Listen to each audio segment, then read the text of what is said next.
Welcome back to another episode of Spiritual Teachers Podcast. With me today is Justin Charles Allman.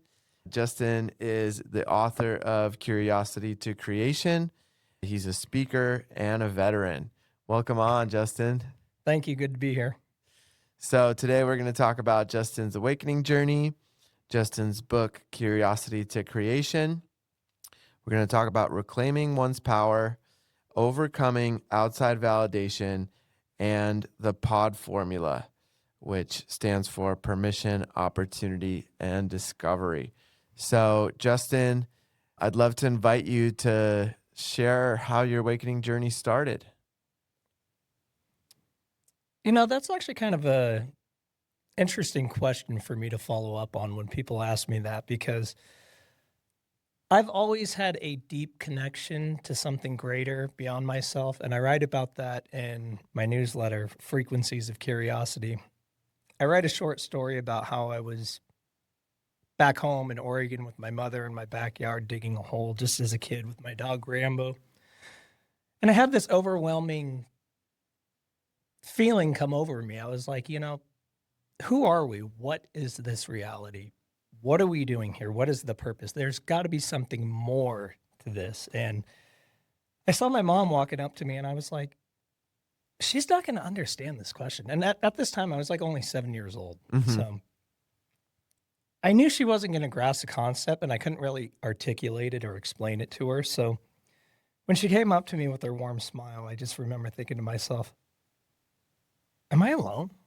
Like, I think different than everyone else. I know that I think different. I have this connection with something greater than myself that nobody really understands, that I didn't have the language to explain. So that right there was like my moment where I realized there's something different, not about me, but just in general. So I guess that's kind of where my awakening came from.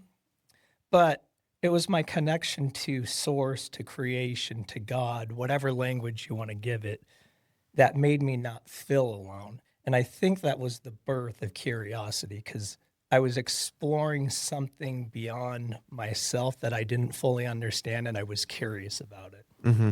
Mm-hmm. So then as you got older, did things start to open up for you in the spiritual realm? It did. I went on a journey. I think my soul wanted me to experience multiple different things along the way, such as addiction, abuse, domestic violence with my family and everything like that. But what happened was about,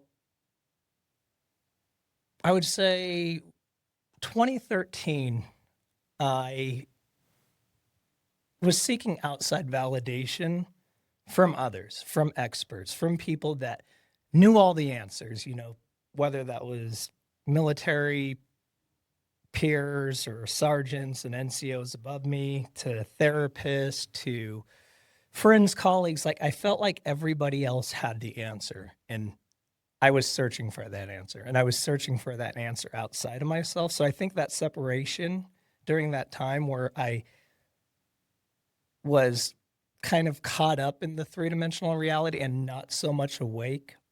I don't really like using that word, but asleep, unfocused, programmed, going through the day-to-day, droning. Having that polarity allowed me to essentially, it allowed me to, I guess you could say, like, wake up.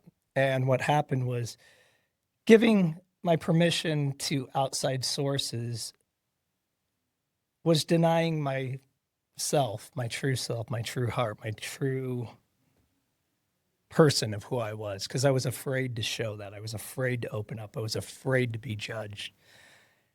And once I gave myself the permission to stand in my own power and follow my heart and my dreams and trust that heart, that internal dialogue, that internal knowing that I had when I was a child, my life completely started transforming.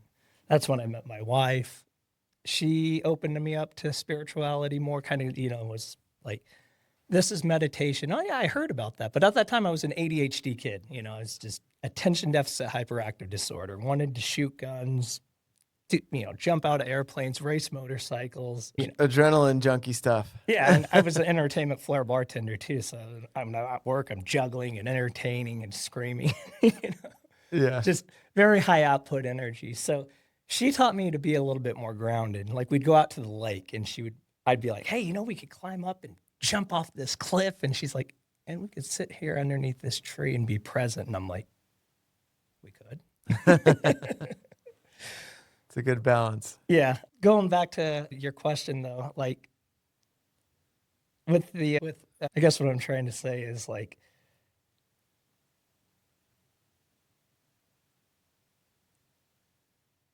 help me out here.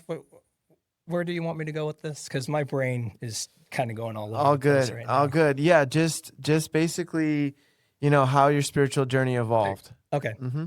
So yeah, with my spiritual journey evolved, with the spiritual journey like evolving, once I started focusing on like meditation and grounding tools and technique, and my wife opening me up more to that like spirituality, I found a deep correlation with it, with giving myself permission. So going back to my story, when I finally stood in my power and did it, it was very not like textbook style, like, hey, you awoken. I essentially was censored for so long and repressed for so long by family, friends, military, society, schools, don't be this person, act this way, don't do this, don't say that. And I finally just blew up. And when I blew up, I was intoxicated in a hotel room in Las Vegas. My mom had stage 1 breast cancer. And I couldn't be there for her because me and my brother had a no contact order against each other. And that was in place because I beat him up for pulling a firearm on me for the second time. So I was outcasted and blacklisted from my family.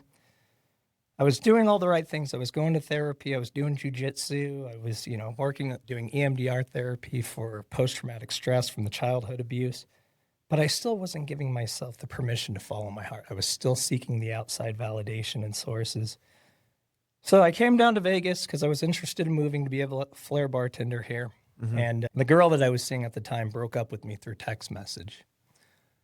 That was just like the catalyst. So I just went to that hotel room and I was just angry and I was hurt and I was just tired of silencing myself and censoring myself. So I just blew up. Mm-hmm. I thrashed that hotel room like I was a rock star. Cost me $2,700 in damages, shattered my hand, broke my 3rd and 4th metacarpal, had to have surgery.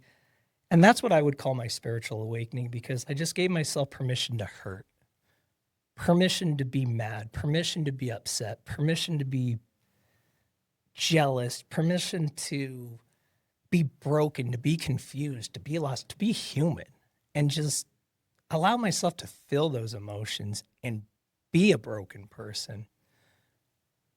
When I did that, it was such a beautiful shift. It was like I was in that hotel room and I just had this fight with myself. And I wasn't like fighting myself in the sense of like I was trying to defeat something. I was allowing myself to be something. Mm-hmm. Be something that most people were suppressing for so long. Mm-hmm. And after I did that and I let go, like I told you, the language that I had for it was kind of more like hardcore, like people are stupid. Don't listen to them. Nobody knows what they're talking about. Listen to yourself. And that's where the birth of like the curiosity to creation and the pod formula came from. It's a lot more gentle language. Give yourself permission to open up opportunities and discover your own path. So that would be where I kind of came back full circle from that moment in the yard with my dog and with my mom to becoming awakened.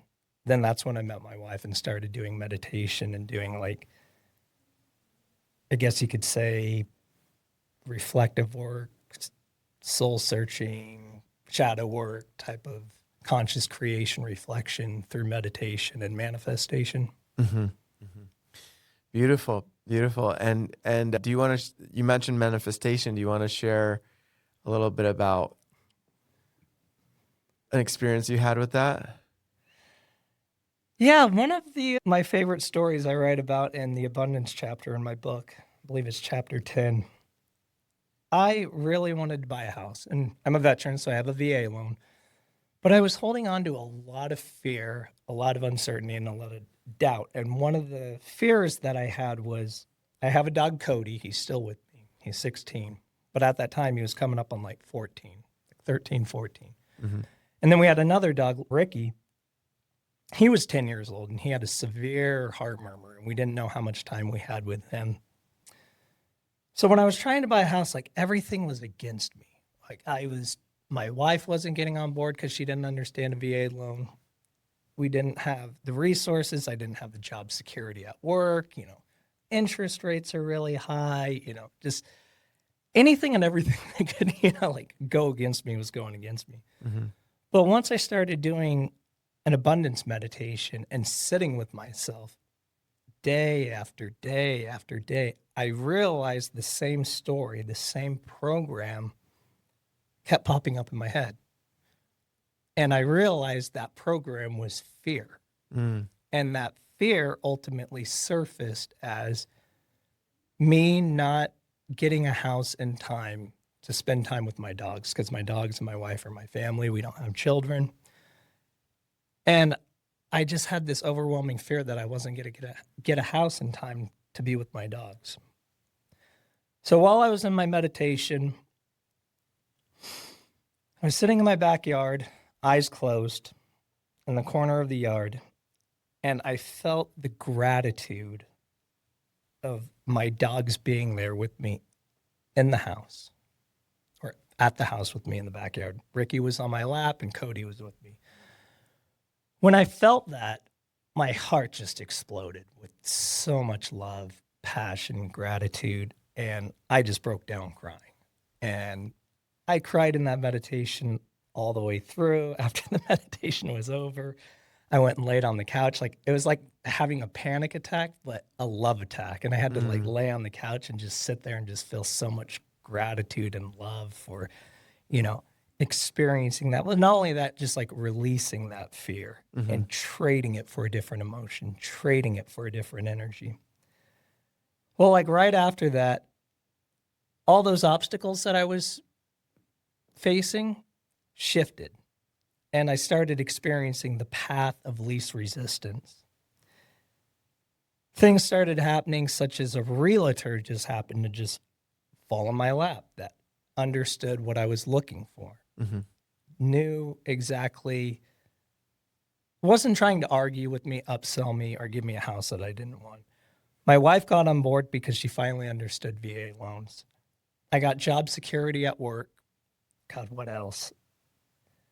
Like everything just started going so smooth. And then like even when we bought the house, I got a temporary layoff from work, which allowed me to work part-time to focus on moving and transforming and getting all set up. And even with my VA benefits, I got refunded the VA funding fee, which was the exact dollar amount that we spent on closing costs, moving costs, and furniture for the house. And like there was like a $40 difference almost because I checked my finances like religiously. And I was like, oh, I got an extra $40. But then I realized I'm like, oh my God, that was probably the fuel that I spent driving the truck back and forth between the condo and the house. Another cool thing that happened in the whole manifestation part was as that was going on and we were in the house, I was in the backyard. I was cleaning up because we were doing some yard work. And, if you've ever moved, it's just exhausting. I was grateful for the house. I was grateful to be there with my dogs, but I was just burnt out. So I had the overwhelming desire just to go sit in the corner yard. And this is like 3 or 4 months later from when I had that meditation and that experience. And as I'm sitting in the corner yard, we kind of are up on the bottom of the hill of Black Mountain, so we have a nice view of the strip. And I was just staring off at the strip, and I was just zoning out.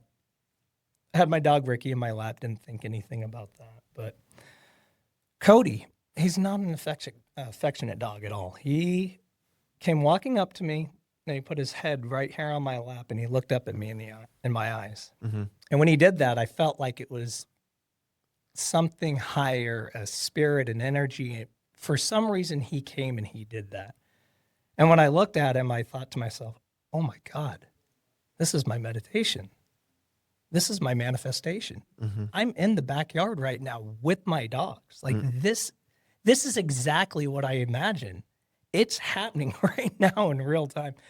So I had a moment of shock, like, oh my, whoa. But the funny thing about this is because the experience was so real in the meditation, and I knew without a doubt that it was going to happen, when it happened in reality, it was just kind of like, yeah, so. And it wasn't like as big and special as important. But there was that time lapse between from when I had the breakthrough, the experience of manifesting something, a desire that I wanted, to having it happen in three-dimensional reality. Right. So you matched the frequency of what you wanted, and then you thought about it, experienced it, and then when it came to you, the majority of the time when manifestations happen for me, it's kind of like that, where it's like, oh, wow, okay, it's here now. You know, it's the majority of the time not like this huge, big, firework experience. It's just like, oh, wow, okay, so I've matched the frequency of this now to my life, and then just coming back to gratitude for that, right? Like, at least I do. I really find time to really find the deep gratitude for the things that are coming in through the manifestations. So yeah, that's beautiful.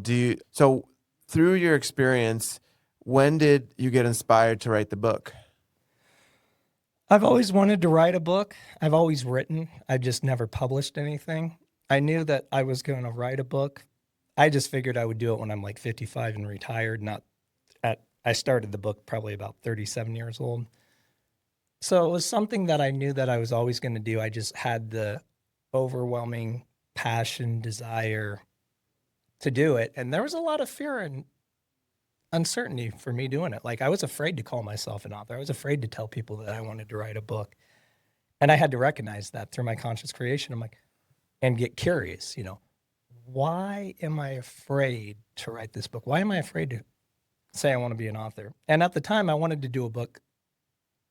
I was thinking about meditation, but I'm like, that's been done so much. And I knew that I wanted to write something a little bit different. So there was about a 3 or 4 month period where I was outlining curiosity creation. And I was doing several things, like I was taking public speaking classes because I knew that I was eventually going to have to talk about my book. I was also researching a lot of NDEs, near-death experiences, because I wanted to understand belief systems and everybody's belief systems. Because from 13 years of bartending, that's the two things that I've always realized about people is, one, bartending on the Strip here in Las Vegas, Nevada, I meet everyone from all over the world. And the two key things that I always notice is, one, everybody is always seeking permission and outside validation from outside sources, whether it's friends, family, spouse, anyone. We want our friends to like us. We want our bosses to like us. We want to be a part of the tribe. You don't want to be unliked. You want to fit into society. You want that connection. We all need connection in some way. So there was that, but at the same time, I just totally lost my train of thought because Well, you were mentioning about bartending and meeting lots of people, and you were going somewhere with that. Yeah, I was thinking about that, but then my mind just started wandering off. That's funny. I guess it wasn't important. Okay. Okay. Yeah. So we were talking about what inspired the book, right? So what was the major inspiration for that? Oh, that's exactly what I was talking about. Well, I just finally gave myself permission to just start acting on my curiosity and following my highest passion, my excitement, my curiosity, and gave myself permission to step into that role of being an author. But I'm still trying to remember that one key point, but I just need to let it go. It'll come It'll back to it'll me. come back. Yeah. I think curiosity for me has been really important because when I was younger, there would be these little voices, talking about judgment. And, if I was to look at something in my life, I'd be like, oh, why is that happening to me? Right. And then I learned over many years that if I looked at it with curiosity, then it would shift it. There wouldn't be this judgment. There wouldn't be this shame or blame or anything like that. I could just really get to the root of why something was happening, why a program was playing out in my life. And the curiosity was the key component to that, because I was able to really analyze things from a new lens, to look at things through this inner childlike perception of just like, hey, I'm just really curious why this is happening, or, I'm so curious what's going to come of this and how I can shift this. And then the second piece to that for me has been intention. So with deep intention of what I want, right? So let's say I want to figure something out, like a program that I've been running from childhood, then I can call in the people, the places, the experiences, and the teachers to come into my life. And just like manifestation, the key component of that is letting it go. And then it comes when I'm not looking for it. And so I think the fact that curiosity is the main thread and the underlining flow of your book is beautiful, because I think that that piece is important for people to alchemize so that they can really look at their life and their personal experiences and their programs and remove the judgment and just look at it with curiosity. That's actually what I was getting at, was when I was thinking about that, was I wanted to understand people's belief systems, because I realized when somebody's caught up in a deep core belief system, something that they are holding on to, they're non-receptive for information, but curiosity breaks down that wall. Like they'll have the wall up, they'll break down, and they'll be receptive to changing a belief system. Right.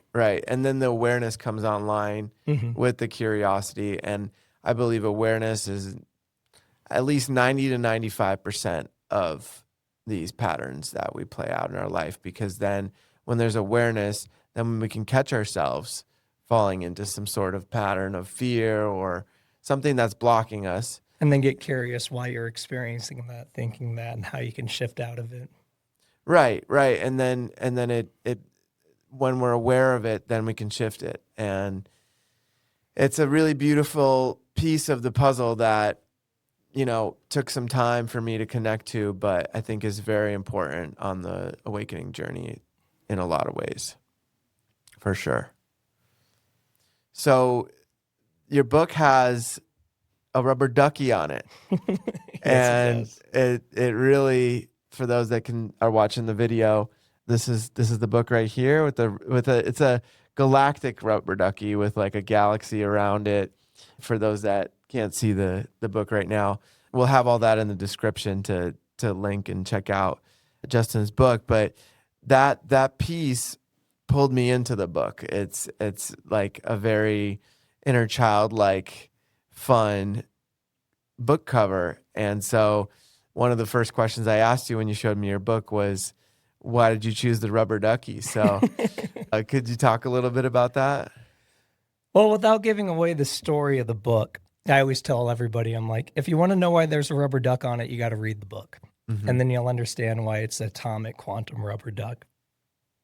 It ties into one of the chapters in the book. When you read the chapter, I don't even want to say which one it is because I'm afraid somebody will just jump into it. But when you read the chapter in the book, the story will unfold. You'll totally get it. You'll grasp the concept, and it'll make sense. And one thing I am very proud about with the cover on the book, which was completely unintentional, is it invokes a lot of curiosity. Like, why is there a duck on the cover? Like, Right. explain this to me. Tell me, like, what's the duck? I'm like, well, you got to read the book. Right. Yeah, it's I got the chance to read it, and it was a really fun Yeah, I told you the secret chapter. story. Yeah. It's a really fun story and a beautiful example of manifestation for sure. Yeah, it really is. For sure. Yeah. So, throughout the course of your journey, you had done some traveling, right? You went to Thailand and did some spiritual practices out there. Do you want to talk a little bit about that? I didn't really do too much spiritual practices out there. I went out there to train Muay Thai. Mm-hmm. That's what got me there. At the time, I was dealing with severe cervical. I still deal with it, but I had severe cervical radiculopathy in my 5, 6, and 7, and I had tremendous pain, nerve pain going down my arm, my shoulder, and then muscular atrophy in my arms. So I started doing like a walking meditation every morning before work. And the idea and the image and the clear intention, you're talking about intention, that I put out there was, I'm going to travel to Thailand and I'm going to be healthy and wealthy enough to train. That was the clear intention. So while I was doing this walking meditation, I did it here in Vegas at Cornerstone Park, and I was walking around the lake. I imagined and embodied my future self as somebody that was healthy enough to go to Thailand to train. Long story short, path of least resistance showed up. I was saving up to go out there with my wife. Some circumstances happened at work. I even talk about this in the book. And it freed up my time. So I had the time, money, and energy, and I was well enough to go. While I was there, because my wife couldn't come with me, because I literally just went on like a short notice within 7 to 9 days, because, we were planning the trip. The only obstacle I had was time, and all of a sudden I had an abundance of time. When I went out there, that internal dialogue that I was having, imagining myself being healthy enough to be in Thailand, and then here I am walking the streets of Thailand by myself, felt eerily similar to the experiences I had with meditation. Mm-hmm.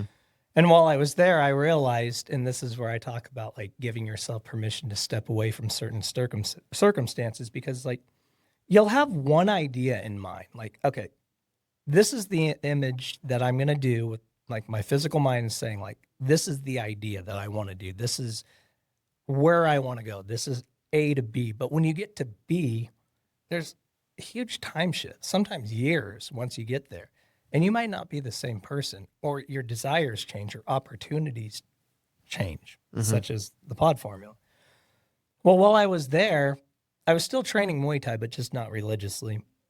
I met so many people, and they gave me the opportunities to take trips around the island, rent motorcycles, and go on adventure motorcycle tours, like all through Phuket, all through Krabi, Thailand, go to Railay Beach and go rock climbing.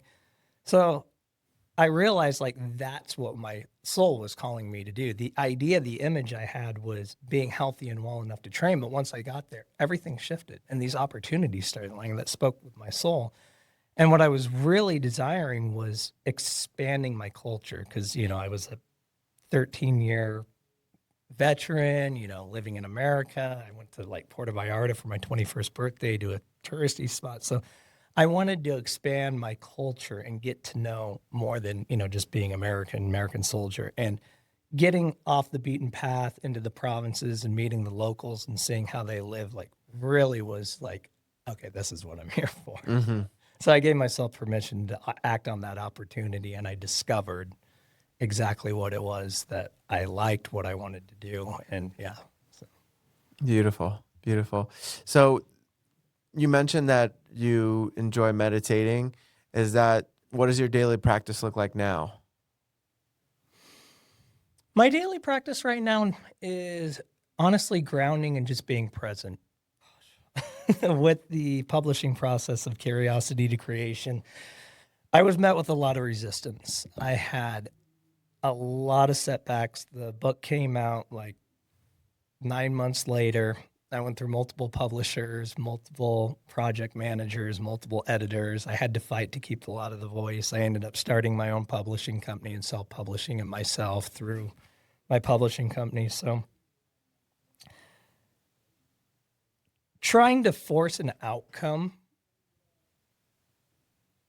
without being in creation and being separate from that and trying to push for results, I realized that I'm just like very focused on that. So after the book published, I just did a very soft launch. I was like, I'm not doing an Amazon bestseller campaign. I'm not marketing it. I'm going to take some time off. I'm going to spend time with my aging dog that I love so much because that's important to me. And I'm just going to personally go out and hand out copies to friends and people that I care about. Mm-hmm. With my meditation practice, it was just all about connecting back to my heart because I've been out of my heart system for so long. I've really lost that connection to, creation and being more present, more spiritual, more loving. I'm, like back to being soldier mode. So my meditation practice is all about just slowing down right now, spending time with my dog, cherishing life as it is and for what it is, and being in the moment and really trying to just give back. Because when I give back or I meet somebody and I give them a copy of my book or, then they later call me or text me and say like, oh my God, this chapter really touched me. Like that's why I wrote the book and that's what I'm reconnecting with. Mm-hmm. So with my meditations, what I practice in my meditation is what I try to practice in my waking hour. Mm-hmm. And so that's what I'm working on right now is just reconnecting to creation and opening up my heart. Yeah, so there's a lot of different forms of meditation. Which one have you tried different types? Mm-hmm. And which ones have been most helpful for you? The one that invokes the most curiosity. Mm-hmm. So me, as everything I've ever been exposed to in life, I've, lived so many dual lives. Like, I was a skydiver, base jumper, and race motorcycles while serving in the military and being a career bartender and owning a mobile bartending business and doing private events.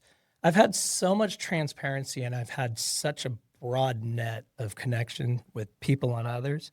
And being hyperactive, I jump around from task to task. And it's truly like my soul's journey to not really be so hyper focused on one thing and just expand out and see every little aspect of life and understand society and systems and people as a whole so I could better write these books and write my newsletter. Because if I just get tunnel focused on one thing, I don't feel complete. I don't feel happy. I don't feel fulfilled. Mm-hmm. But once I step away from that, give myself permission, the path of least resistance show up, opportunities show up. I go on the discovery and decision discovery journey of the pod formula. So my life is always been that way, and now I just surrender to it. For sure. A lot of people, think that when you have ADD or ADHD, it is almost impossible to meditate, or it's something that was me. Yeah. So for those listeners and those people, what would you recommend how to start?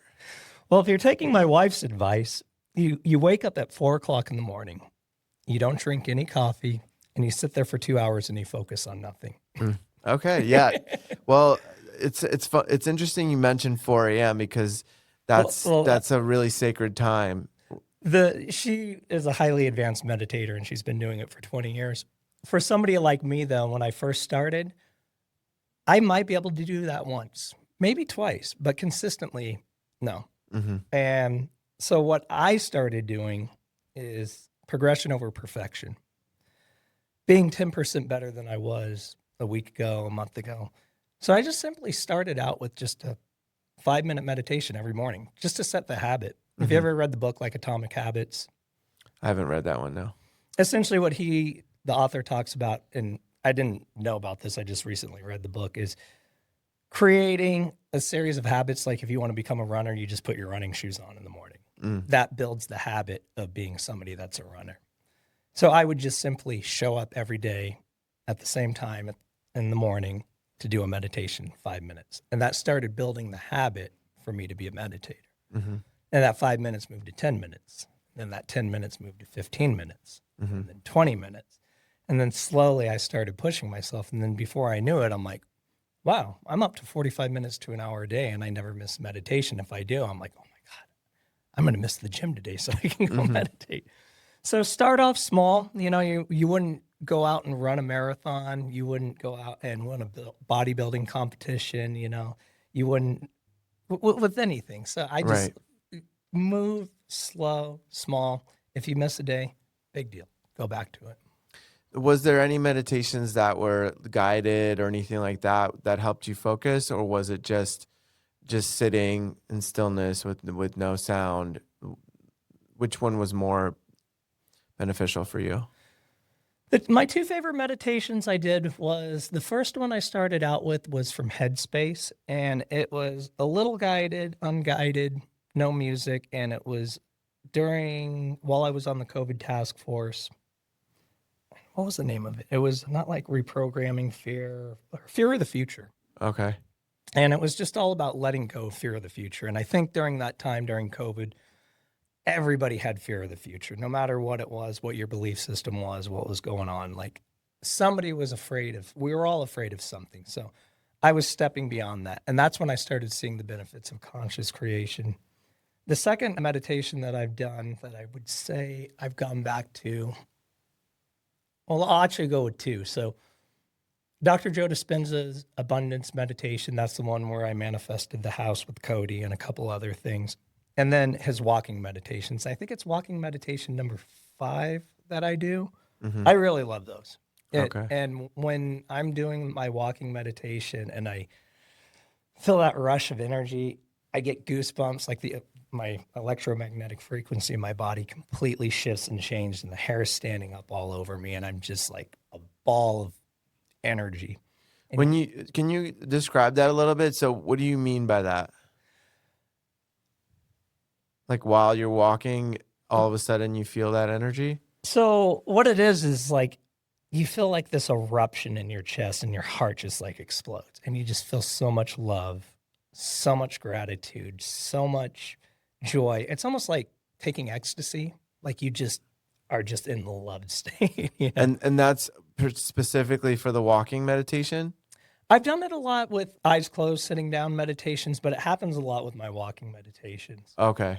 And and two things happen is like, it's like you get goosebumps, but you're not like cold. It's just you tune into like a very high frequency, and like it's like you get an electrical charge, and your hair just stands up all over your neck.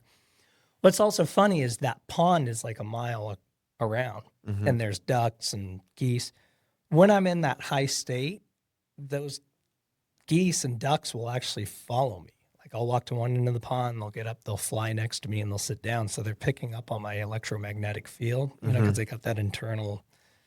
I don't know what the scientific terminology is, but they'll actually follow me around the pond, which is hilarious. So cool. Yeah, it's almost like a magnetism. Yeah, exactly. Yeah, that's really interesting. So, what do you think is happening in that moment? It just like you said, the frequency is rising, and something is opening, and then there's like an expansion, you'd say? Okay. Yeah, you're just, you know, I don't know the scientific terminology exactly what happens. I just know feelings and sensations and whatnot. And yeah, you just really open up your heart. You become oneness. You become connected to source energy. The ego dissolves. Right. That ego just dissolves. And I really like the walking meditations because you practice it with your eyes open. And then there's been a couple of times, like I was at this one seminar, and it was for real estate investing. I was at this seminar, and it ended up being like a 3-day just sales. Like they were just trying to upsell me on everything. Like, And I was getting really annoyed and really frustrated. And this guy was just annoying me. So I went in the bathroom and I was like, you know what? Let go, took a couple of deep breaths, kept my eyes open. And as I was walking back to my table down the hallway, it's like reliving the walking meditation. All of a sudden, I was just hitting the hallway with that energy. Oh, okay. The next thing you know, I'm sitting in the back of this seminar and I got goosebumps. And I'm smiling and I'm laughing. And I just completely shifted my energy from this guy's annoying me, I want to hit him, to, you know what, it doesn't matter. Why am I caught up in this story? Like, he's just trying to survive. You know, he just needs money. I need to love him. I need to let go of that. We need to be more loving. And I just shifted back to that. So that's, you know, the ego dissolves and you just become a better person, I guess you could say. Yeah, you know, that's a beautiful way to alchemize and shift it. And a great example of that for me, when I was a kid, I would have that feeling sometimes in my neck that you were describing, and it would come on at random times. I didn't have to be meditating or anything. And I've been recently thinking about, okay, how can I like bring that back? So that's one of my intentions lately, is to reconnect to that, because it feels like, for me, like a higher connection to source. I do have a question for you because I'm very curious. Before we got on this podcast, you told me that you've actually spoken with spirit guides. You've had experiences like that with meditation. Do you mind sharing one of them? Yeah, I've talked about it on a few podcasts, but there's one where one of my guardian angels came to me, and she showed up as a small ball of blue light, like a little orb, in my parents' basement in Pennsylvania. And at first I was scared. I was like, what is that? Right. and I received a message. I was open enough at the time, because I had recently had my awakening, and I was open enough to receive a telepathic message of a name. And it said, look this name up on Facebook. And I don't remember the name, but I looked up the name on Facebook, and the image of that person's profile was a book that was open, and it just said love across the 2 pages. And so I knew this being was coming with love. And so the next night I saw the blue orb for a second, and I was heart open to it this time. I knew it was a benevolent being. And so then she was able to tell me she was my guardian angel. She told me her name. And a lot of times I was in deep prayer around that time, because the angelic realm communicates with me through numbers and through telepathy.